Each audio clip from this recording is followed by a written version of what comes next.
Revelation 4949. From the 12th of August 1950. Effectiveness of grace dependent on the will of man. Examine yourselves to what extent you are willing to be instructed in the truth.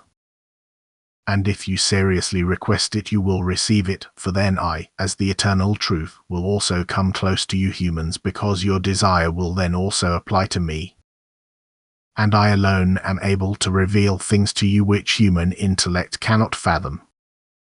I alone can give you information on questions which human intellect is unable to answer. And I will also do so as soon as you ask me for it, and let my spirit work in you so that I can speak through it. I will draw you to me through my grace.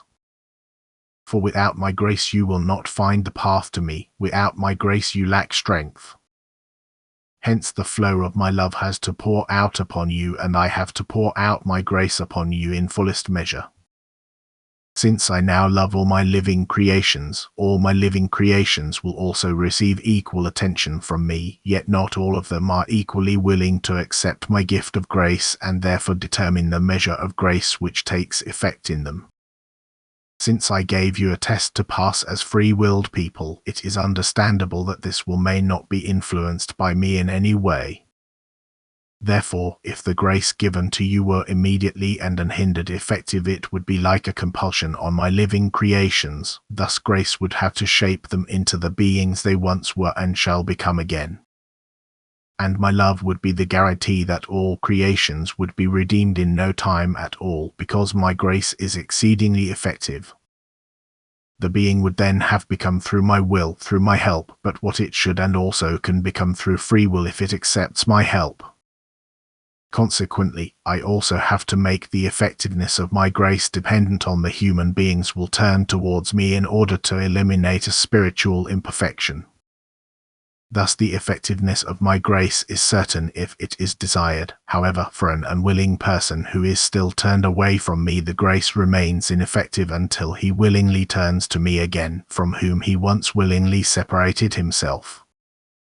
My grace can be used without measure. My bestowal of grace knows no limit and ensures the spiritual ascent, the spiritual maturity for the willing person in a short time. Thus every person would have to become irrevocably blessed if I had not imposed a condition for effectiveness which only consists of the will turned towards me, of the conscious striving towards myself.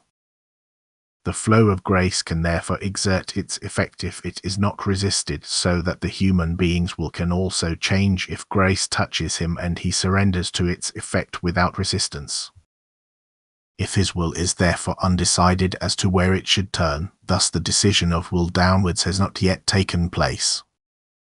The latter feels seized by my grace, and its effect will be obvious and also recognized for what it is. As an act of mercy by the eternal love which wants to win back its creations.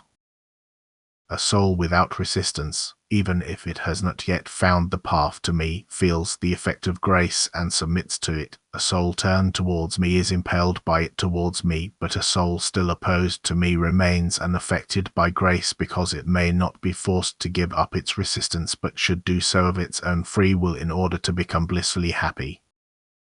Grace and will therefore relate to each other in such a way that the will determines the effect of grace but not grace the direction of the will.